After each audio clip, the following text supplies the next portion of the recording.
Assalamualaikum warahmatullahi wabarakatuh. Alhamdulillahirabbil alamin, amma ba'du. Bagaimana kabarnya anak kelas 6? Semoga senantiasa dalam kesehatan dan lindungan Allah Subhanahu wa taala. Berjumpa lagi dengan Ustadz Iqbal. Hari ini kita akan bersama-sama belajar pelajaran Al-Islam. Adapun materinya adalah tentang Khulafaur Rasyidin.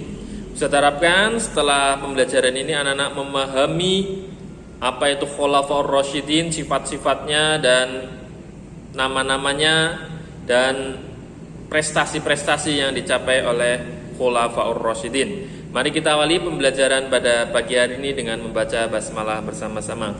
Bismillahirrahmanirrahim. Anak-anak kelas 6 yang soleh dan solehah, Khulafaur Rasyidin. Khulafaur Rasyidin berasal dari kata khulafa dan rasyidin. Khulafa itu artinya adalah pemimpin, sedangkan Rasyidin artinya adalah arif dan bijaksana. Jadi Khulafaur Rasyidin artinya adalah pemimpin yang arif dan bijaksana setelah Nabi Muhammad SAW wafat. Khulafaur Rasyidin ini memiliki sifat-sifat yang sangat mulia. Di antaranya yang pertama adalah berilmu luas dan mendalam. Jadi memiliki ilmu yang sangat luas dan mendalam karena mereka adalah belajar langsung kepada sumbernya, yaitu Nabi Muhammad SAW. Yang kedua, arif dan bijaksana. Jadi mereka adalah pemimpin yang arif, bijaksana, adil.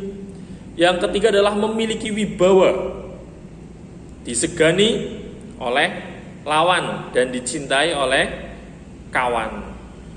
Yang keempat, memiliki sifat kasih sayang yang tinggi. Jadi memiliki sifat yang sangat menyayangi umat kaumnya, menyayangi kaumnya, kaum muslimin. Yang kelima, pemberani. Jadi memiliki sifat berani terhadap orang-orang kafir.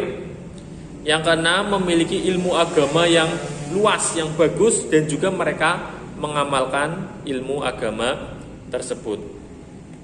Khulafaur Rasyidin yang pertama adalah Abu Bakar As-Siddiq. Jadi setelah Nabi Muhammad wafat, langsung digantikan oleh Abu Bakar As-Siddiq.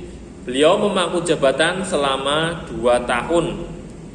Jadi programnya banyak dihabiskan untuk mengatasi permasalahan-permasalahan dalam negeri. Jadi setelah Nabi Muhammad wafat itu terdapat banyak permasalahan yang terjadi. Adapun langkah-langkah kebijakannya yaitu Abu Bakar yang pertama adalah menumpas nabi palsu. Jadi setelah Nabi Muhammad wafat, banyak yang mengaku-ngaku sebagai nabi sehingga diperangi oleh Abu Bakar As-Siddiq. Yang kedua adalah menghadapi kaum yang tidak mau membayar zakat. Jadi setelah Nabi Muhammad wafat tidak mau membayar zakat. Memberantas kaum murtad. Jadi setelah Nabi Muhammad wafat banyak juga yang keluar dari agama Islam. Yang keempat adalah mengumpulkan ayat-ayat Al-Quran. Jadi ketika itu Al-Quran tidak seperti sekarang, terpecah-pecah. Jadi ada yang di pelepah kurma, ada yang di batu, ada kulit unta, dan lain sebagainya. Itu adalah langkah-langkah kebijakan yang diambil dari Khalifah Abu Bakar As-Siddiq. Yang kedua adalah Umar bin Khattab. Ini dilahirkan di Mekah 4 tahun sebelum Nabi Muhammad lahir. Umar bin Khattab ini adalah seorang yang berani, sangat berani. Bahkan dikisahkan ketika Umar melewati jalan, itu setan tidak berani berpapasan. Jadi setan memilih jalan yang lain. Saking takutnya kepada Umar bin Khattab. Jadi Umar bin Khattab ini sangat imannya kuat, juga sangat pemberani. Umar ini juga ditakuti oleh kaum kafir Quraisy. Beliau memiliki sifat berani, adil, berbudi luhur, dan fasih. Jadi ngomongnya itu fasih.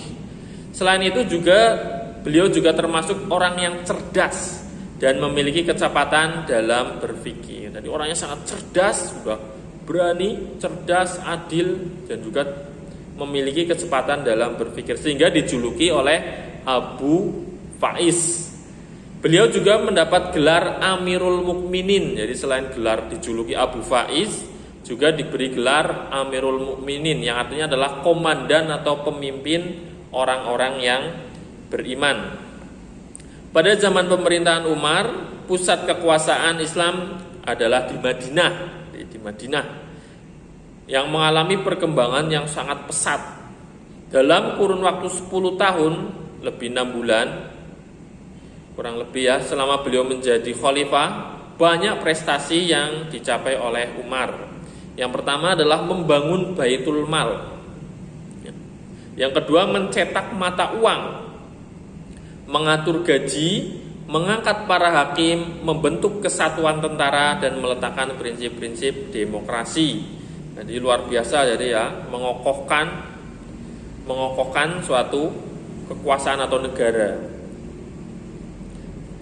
Itu adalah prestasi Umar bin Khattab. Selanjutnya adalah Utsman bin Affan. Utsman bin Affan ini adalah khalifah ketiga dan mendapat julukan Zunnurain, yang artinya memiliki dua cahaya. Mengapa? Karena Utsman bin Affan menikahi dua putri Rasulullah setelah istri yang pertama meninggal ya.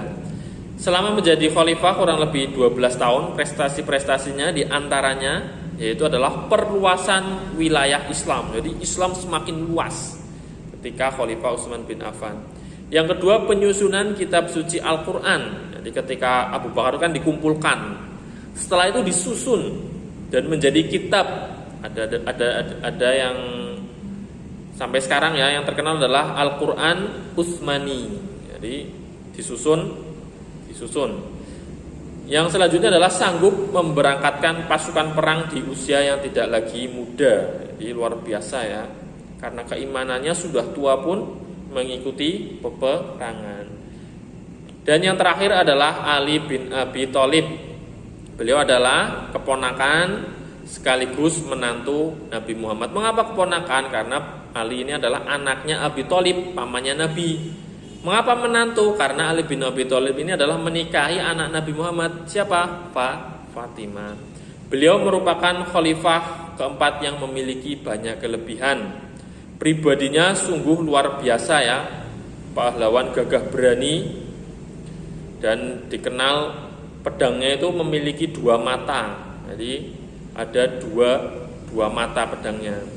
Selain itu, beliau adalah seorang yang bijaksana, dermawan, dan merupakan penasehat hukum yang ulung. Jadi luar biasa ya, sudah cerdas, gagah berani, dan lain sebagainya. Beliau juga memiliki hidup yang sederhana, zuhud. Hidupnya zuhud dan berbelas kasihan terhadap rakyatnya. Jadi hidupnya sederhana, padahal beliau adalah pemimpin, atau ibaratnya nama lainnya adalah presidennya umat Islam saat itu. Tetapi dia hidup sederhana, zuhud ya, menjadikan dunia di genggamannya dan akhirat ada di hatinya. Demikian materi kita kali ini, anak-anak kelas 6.